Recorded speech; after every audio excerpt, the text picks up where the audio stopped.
विधानसभा मतदारसंघाच्या अटीतटीच्या निवडणुकीमध्ये राष्ट्रवादी काँग्रेस पार्टी शरदचंद्र पवार पक्षाचे आमचे उमेदवार राजू खरे हे 30,000 पेक्षा जास्त मताधिक्याने विजयी झाले।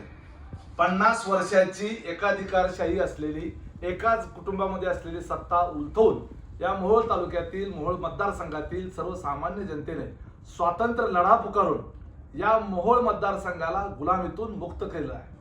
आज खऱ्या अर्थानं मोहोळ मतदारसंघ हा स्वतंत्र झालेला आहे। देशाला स्वातंत्र्य मिळून 75 वर्ष झाली, परंतु या मोहोळ तालुक्याचा स्वातंत्र्य दिन हा 23 नोव्हेंबर म्हणून यापुढे लक्षात ठेवला जाईल। यानंतर ज्यांनी आमचा प्रचार केला, ज्यांनी आम्हाला मतदान केलं, त्या सर्वांचं तर आम्ही आभारी आहोतच, त्या सर्वांना आम्ही धन्यवाद देतो।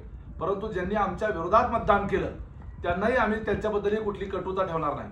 आमच्या विरोधात असलेल्या कार्यकर्त्यांच्या बाबतीतही कुठली कटुता ठेवणार नाही।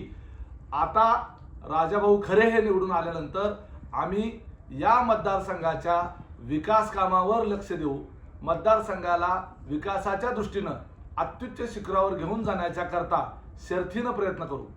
या निवडणुकीमध्ये अनेक सहकाऱ्यांनी मोलाचं योगदान दिलं। वेगवेगळ्या पक्षाचे उपरणी बाजूला ठेवून प्रत्येकाने या स्वातंत्र्य लढ्यामध्ये सहभाग नोंदवला आणि ही अत्यंत महत्त्वाची आणि जमेची बाब आहे। कार्यकर्त्यांना सुद्धा आमचं आव्हान आहे की विजय जो आहे तो संयमाने साजरा करा, विजयाचा उन्माद करू नका, विरोधी गटाच्या कार्यकर्त्यांना हिणवू नका, सर्वांचं आभार माना।